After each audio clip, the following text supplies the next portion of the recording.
Welcome back. And actually, before moving on this morning, there is, of course, the fires currently affecting France and Spain.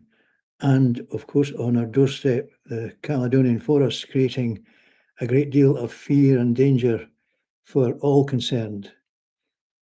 Thousands, of course, evacuate their homes. We've been seeing this on our screens over the last few days now, but it really has risen to a height. And fire crews, they're exhausted. But at least I can encourage you, the viewer, with me this morning, that we can respond at least with our prayers. Let me say then my normal good morning. And of course, my name is the Reverend John Mitchell, retired minister of the Church of Scotland. Now, from time to time, I do say this. If you're also new to this service online, welcome. There has been already a deluge in another source of politics over the last number of days and months, and it all becomes a bit heavy and a bit of a heavy load to digest.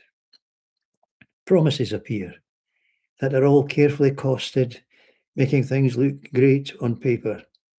Anger is also vented en route to polling day as to who has the best policies for the country as a whole. The results will leave some MPs out of a job. By the time of voting arrives, of course, and the results come upon us, enthusiasm will probably have run completely out of steam. And then what? There will be jubilation for a time, and then reality kicks in. The policies must now match all that was promised.